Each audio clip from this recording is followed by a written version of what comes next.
इस कलयुग में ईश्वर से शिकायत मत रखिए, क्योंकि ईश्वर ने हम सबके पेट भरने की जिम्मेदारी ली है, पेटियां भरने की नहीं। नमस्ते दोस्तों, ये है मधुर मोरल स्टोरी और आज की कहानी है पुराने ज़माने की। लेकिन उससे पहले चैनल को सब्सक्राइब, वीडियो को लाइक शेयर करें। ये कहानी है पुराने ज़माने की। एक राजा के दरबार में पूजा पाठ कराने के लिए पंडित जी आते थे।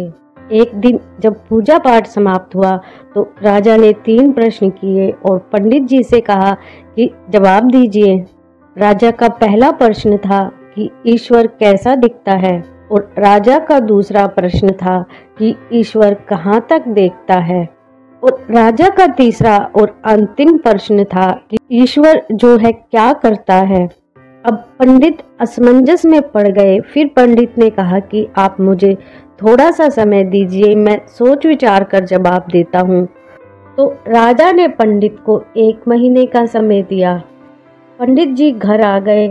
अब वो विचार में पड़ गए, सोचने लगे, लेकिन पंडित जी को प्रश्नों के जवाब नहीं मिल रहे थे। जैसे जैसे समय सीमा समाप्त हो रही थी, उनकी चिंता बढ़ती जा रही थी। पंडित जी का एक बेटा था, बड़ा विद्वान, होशियार, बुद्धिमान। तो पंडित जी की ऐसी हालत देखकर लड़के ने पूछा कि क्या हुआ, आप चिंता में क्यों हैं? तो पंडित जी ने बताया कि राजा ने प्रश्न किए हैं, उनका जवाब मांगा है और राजा को लगता है कि मैं जवाब दे दूंगा। तो पंडित जी के बेटे ने प्रश्न पूछे तो उन्होंने बता दिए कि ईश्वर कैसा दिखता है, ईश्वर कहाँ तक देखता है और ईश्वर क्या करता है। तो पंडित जी के बेटे ने कहा कि बस इतनी सी बात है, जब 1 महीना समाप्त हो तो आप मुझे लेकर चलिए, मैं राजा को सही जवाब दूंगा। तो पंडित जी ने कहा कि जवाब मुझे तो बताओ, लेकिन बेटे ने कहा कि आप मुझे लेकर चलिए, मैं वहीं पर जवाब दूंगा। जब 1 महीना समाप्त हुआ तो पंडित और उनका बेटा दोनों दरबार में पहुंचे। तो राजा ने पंडित से पूछा कि पंडित जी जवाब दीजिए। पंडित ने कहा कि इन प्रश्नों का जवाब मेरा बेटा देगा, बड़ा बुद्धिमान है और ये आपके सभी प्रश्नों के सही जवाब देगा।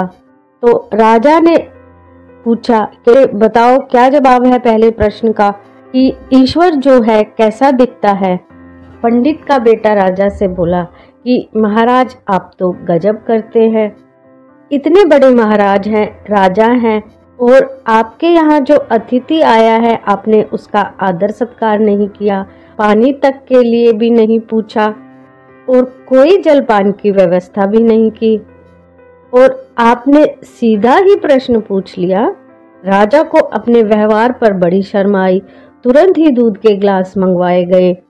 जब दूध का गिलास आया तो पंडित के बेटे ने उसमें उंगली डाल डाल कर देखना शुरू किया। लड़का दूध में उंगली डालता, उंगली पर लगे दूध को बाहर निकालता, देखता, मसलता। ये सब थोड़ी देर चलता रहा। फिर राजा ने पूछा कि तुम कर क्या रहे हो, ये क्या चल रहा है? तो पंडित जी का बेटा बोला कि महाराज मैं इसमें मक्खन ढूंढ रहा हूँ। राजा मुस्कुराया और बोला कि दूध में ऐसे मक्खन थोड़ी दिखाई देता है, दूध से पहले दही बनाया जाता है, फिर उसे मथा जाता है, फिर मक्खन मिलता है। पंडित जी के बेटे ने बोला कि महाराज ठीक यही बात है कि ईश्वर ऐसे थोड़ा न दिखाई देता है, वो हर एक आत्मा में निवास करता है, हर जीव में परमात्मा है, लेकिन आपको नियमों का पालन करना होगा, ध्यान करना होगा, अभ्यास करना होगा, ईश्वर को प्रसन्न करना होगा, तब वे आपको दर्शन देंगे। राजा बड़ा खुश हुआ। फिर राजा ने कहा कि दूसरे प्रश्न का भी उत्तर दो कि भगवान कहाँ तक देखता है। अब पंडित के बेटे ने बोला कि राजा जी एक मोमबत्ती मंगाइए। मोमबत्ती मंगाई गई। पंडित के लड़के ने मोमबत्ती जलाई और राजा से पूछा कि बताइए इस मोमबत्ती की रोशनी कहाँ तक जाती है। तो राजा ने कहा कि रोशनी तो चारों तरफ ही जा रही है। तो पंडित जी का बेटा बोला बिल्कुल ठीक, भगवान भी चारों तरफ देखता है, चारों दिशाओं में उनका प्रकाश विद्यमान है। ये मत सोचो कि हमारे कर्मों का हिसाब उनके पास नहीं है। हमारे प्रत्येक कर्म का हिसाब उनके पास है। जवाब से राजा बहुत प्रसन्न हुआ। फिर राजा ने तीसरे प्रश्न का जवाब मांगा कि ईश्वर करता क्या है। पंडित जी का बेटा बोला कि आप ये जवाब गुरु बनकर पूछ रहे हैं या शिष्य बनकर पूछ रहे हैं। राजा ने हाथ जोड़कर बड़ी विनम्रता से कहा कि मैं शिष्य बनकर पूछ रहा हूँ। अब पंडित जी का बेटा मुस्कुराया और बोला, आप गजब करते हैं। उसने राजा को ताना मारा कि जो शिष्य है वो तो सिंहासन पर विराजमान है और गुरु खड़ा हुआ है। राजा को बड़ी शर्म लज्जा आई। राजा तुरंत सिंहासन से उतरकर नीचे आया और पंडित जी के बेटे से बोला कि आप सिंहासन पर विराजिए। जाकर के पंडित जी का बेटा सिंहासन पर बैठ गया। फिर राजा ने प्रश्न किया कि बताइए ईश्वर करता क्या है।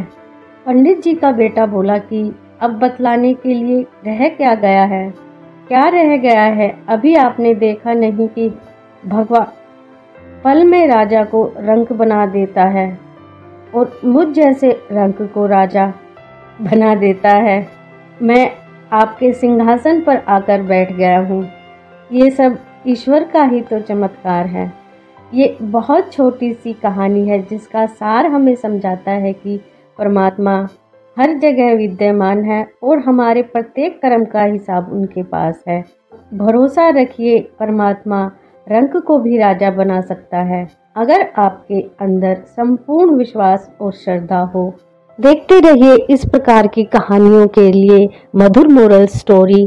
थैंक यू फॉर वॉचिंग और चैनल को अवश्य सब्सक्राइब करें।